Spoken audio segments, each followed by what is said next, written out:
वो भाई साहब हैं तो मैं भाईजान हूं। कहना है राजस्थान विधानसभा चुनाव को लेकर AIMIM के सुप्रीमो असदुद्दीन ओवैसी का। जयपुर में भाजपा कांग्रेस पर जमकर बरसे असदुद्दीन ओवैसी। लोगों से अपने संबोधन में कहा, समझे खुद की सियासी ताकत, अब AIMIM भी है विकल्प। एक बार तुम राजनीति करो, एक बार तुम लूटो, एक बार तुम लूटो, ये खेल चला आ रहा है। काफी वक्त से हम लोग यहाँ देखते आ रहे हैं, लेकिन अब इंशाल्लाह बदलाव आएगा। आप लोगों के पास एक नया ऑप्शन है, एक नई पार्टी है, आप लोगों की अपनी पार्टी है। ऑल इंडिया मजलिस इत्तेहादुल मुस्लिमीन आप लोगों के साथ आ गई है, आप लोगों की आवाज उठाने आ गई है। मैं आप लोगों से तमाम हजरात से दरख्वास्त करूंगा कि मजलिस के साथ जुड़िए, मजलिस का साथ दीजिए, बनाइए। मैं आपसे गुजारिश करने आया हूं कि कल तक आपके पास कोई मुतबादिल और विकल्प नहीं था। आज मजलिस इत्तेहादुल मुस्लिमीन आपके पास है। बरसों आप कभी कांग्रेस तो कभी दूसरी जमात या कभी बीजेपी का साथ दिए पर है। मैं जानता हूं इस बात से कि भारतीय जनता पार्टी भारत की राजनीति से अल्पसंख्यक समाज के मुसलमानों को बिल्कुल ही उनका सफाया करना चाहती है। मैं जानता हूं इस बात से कि आए दिन चाहे राजस्थान हो या हमारे मुल्क की मुख्तलिफ प्रदेश और रियासतें हों, वहां पर मॉब लिंचिंग के वाकयात होते हैं। आप और हम जानते हैं कि चेहरे पर अगर दाढ़ी या टोपी देखकर नफरत के मुजाहरे भी किए जाते हैं। आपके और हमारी आंखों में यह भी देखा कि जब हमारी बेटियों और बहनों ने हिजाब पहनकर कॉलेज को जा रहे थे तो उनको रोक दिया गया। हम ये भी देखते हैं कि कानून बनाए जाते हैं मजहब के नाम पर ताकि हमको हमारे वतन अजीज की शहरियत से महरूम कर दिया जाए। उनकी तुम तारीफ कर रहे हो, एक दिन इंशाअल्लाह ताला तुम्हारे पूरे नेता जब जेल को जाएंगे तो तुमको मेरी तकलीफ का अंदाजा होगा कि कानून कैसे इस्तेमाल होता है। बहुत पुकार लिए कांग्रेस वाले, बहुत चीख लिए कि ओवैसी तुम्हारी हिम्मत कैसा हुई कि तुम हमको बोलते हो। अरे मैंने कहा हम तुम्हारे बाप को बोलते हैं, तुम कौन सी चीज हो। सच्चाई को बयान नहीं करना ये कांग्रेस पार्टी का सबसे बड़ा काम है कि सच्चाई को मत बयान करो। फिर आप देखते कि CAA का कानून नरेंद्र मोदी लेकर आए।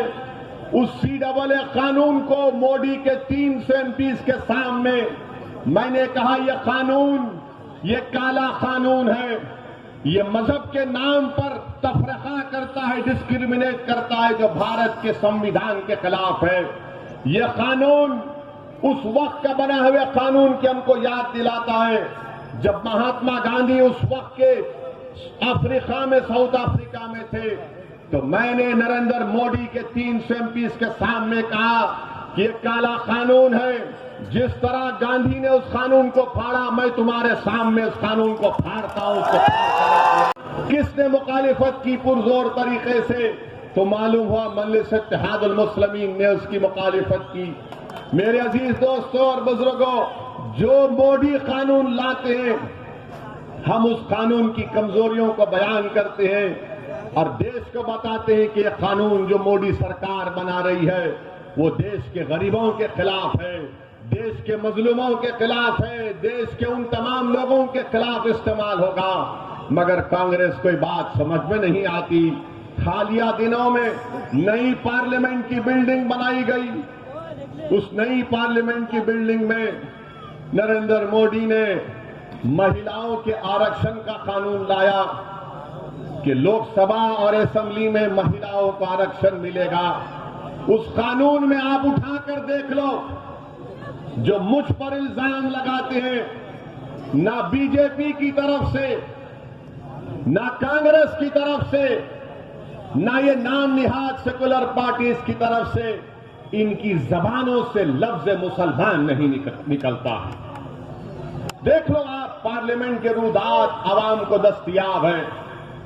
न बीजेपी के किसी एमपी ने कहा, न कांग्रेस के एमपी ने कहा, न कांग्रेस के राहुल गांधी ने कहा। उस पूरी पार्लियामेंट में जब मुझे बोलने का मौका मिला उस बिल के ऊपर, तो मैंने शुरुआत में कह दिया कि मैं इस कानून के खिलाफ हूं।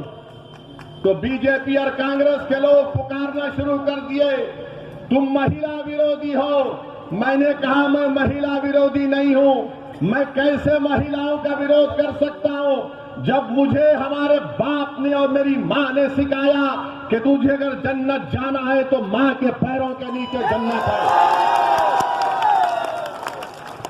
मैं कैसे महिलाओं का खिलाफ हो सकता हूं जब मेरे पास मेरी पार्टी में कई महिला कारपोरेटर हैं। ग्रुप में डाल दे उसको। फिर उसके बाद मैंने कहा कि मैं क्यों इसका खिलाफ हूं बताता हूं।